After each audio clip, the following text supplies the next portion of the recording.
guys, Billy with Wild Bill's Fishing. Welcome back. Thank you for watching, thank you for liking, thank you for commenting, and thank you for subscribing to my videos. Well, today is July the 5th, 2020. I almost said 2019, but it's 2020. It's afternoon, it's about 12:30, 12:45. Today's a Sunday, so I usually go to church on Sunday, and then if I get a chance in the afternoon, I'll go fishing. And so that's where we're at today. Okay, so today I'm up here at Bull Shows, and I'm going to be fishing up towards K-Dock. And I've had people ask me, how do you choose where you're going to fish? And you may think it's kind of funny, but usually I flip a quarter. So I'll choose heads, Table Rock, tails, Bull Shows, flipped a quarter. And then if it lands tails, I go to Bull Shows. And then since I know I'm going to Bull Shows, I'll flip it heads for Lead Hill, tails for Tucker Holler.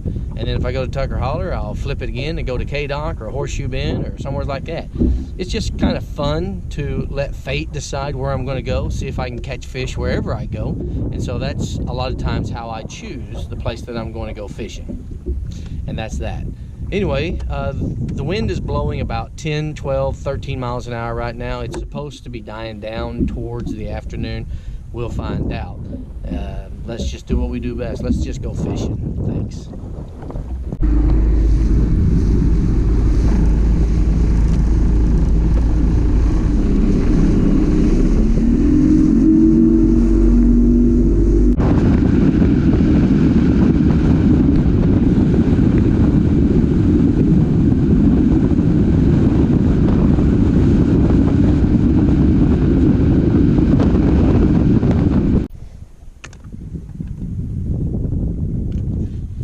Got a fish, guys. I think that'll be a keeper crappie. Get her in here. Yeah. He was probably about 10 feet. 10 feet. Look at that dude. Ain't he pretty? Look at that dude. Look at the sun glistening off of him. Awesome. First fish. Ain't been here 5 minutes.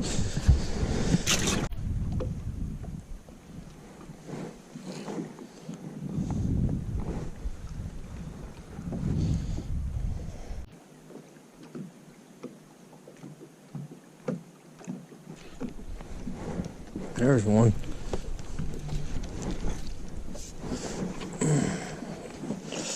There's our second fish, guys. Another keeper crappie. Beautiful. I think he'll be a keeper. Let's measure him.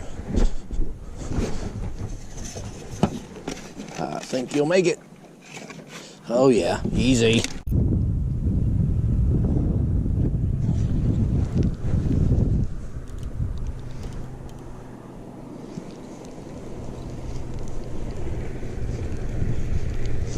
Got him. I think it's a bass. No, that's a big old perch. Perch, bluegill, whatever you want to call that thing. That's a dandy there. Fat.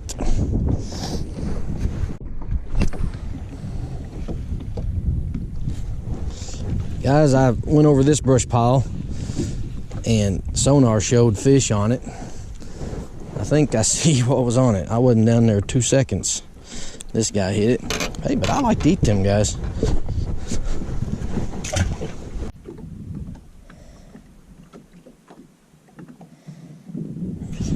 Good night. I don't know what that is, but he hit it hard. Hit it hard. He's fighting hard too. It's a big old crappie. Oh. Look at that, look at that, look at that, look at that.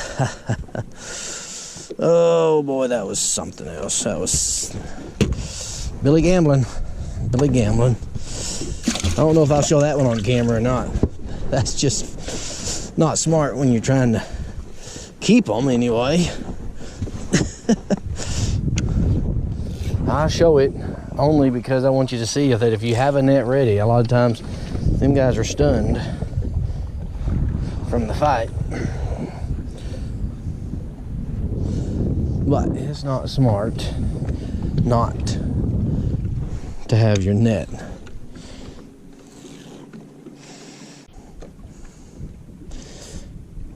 The reason I don't always use a net is because, you know, lazy, I guess. But if I get them, I get them. If I don't, I don't. Even in hard times. We had fried crappie last night. Had it for lunch today on the way up to the lake. It's not detrimental to me if I get them in the boat. Of course, everybody wants to get them in the boat, but it's not the end of the world if I don't.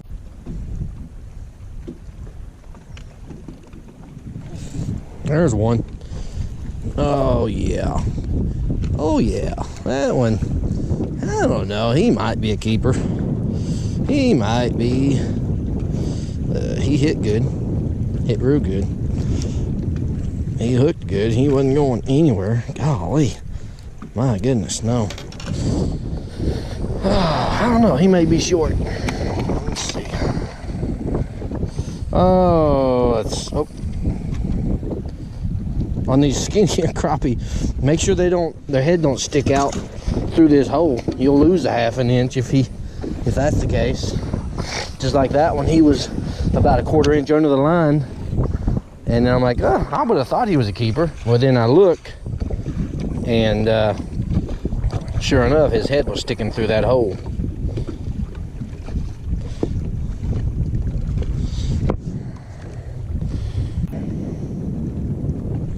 There's another one. Oh yeah, that's a good one. That's a nice one. If we can keep him on. Come on in here, Mr. Crappie. Oh yeah. Heck yeah.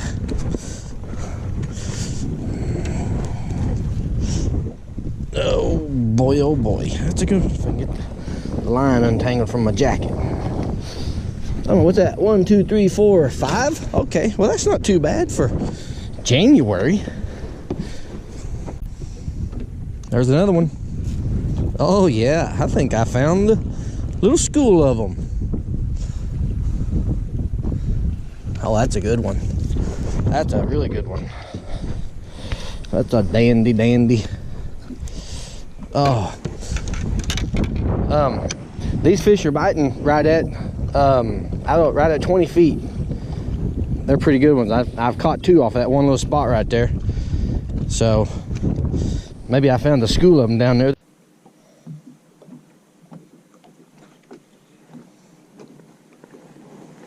Got one.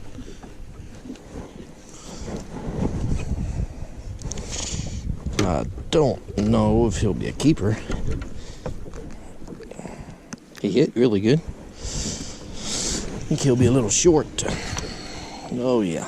And there you go, buddy.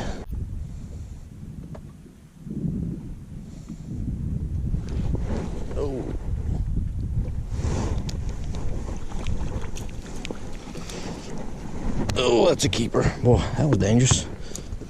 He was on the back side of the brush pile. Yeah, I don't know. He might not be a keeper. He might be close. Might be the same one I let go a minute ago. No, look at that, guys. He is just a smidge shy. All right, your lucky day, little guy.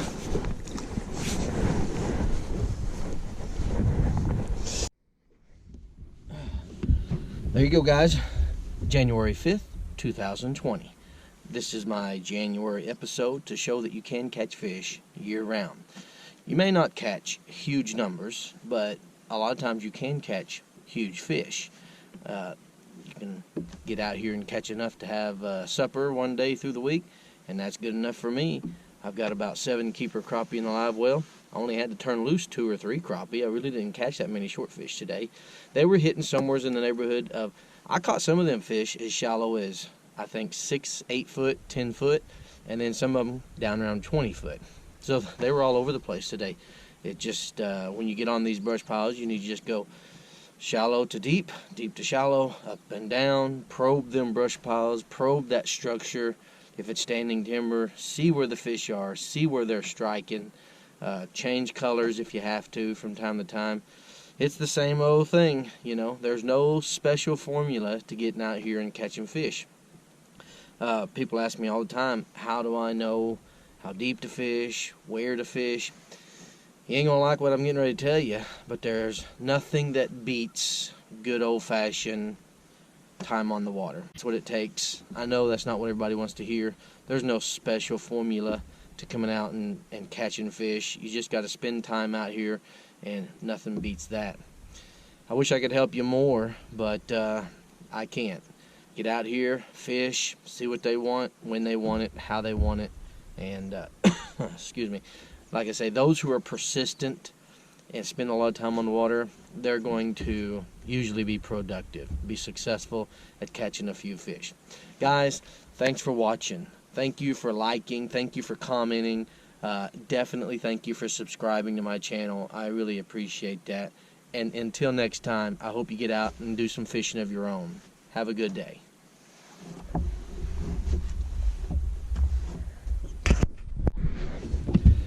I want to add one more thing to that. Being on the water, putting your time in, figuring the fish out. Something that'll help you tremendously. You've got to do it. You've got to learn how to use your sonar. It is your eyes underwater. It takes a lot of guesswork out of things. It gives you so much information that you just subconsciously are processing things like where the depth of the top, where the top of the brush pile is, the depth of it. You're drawing a mental picture of how big this brush pile is, where the parameters of it are, things like that. Learn to use the sonar. It's key. It makes the world of difference. It's a game changer. And there's sonar out there that is just phenomenal. But even if you get the basic sonar and learn how to use it, it'll change your game. Thanks, guys.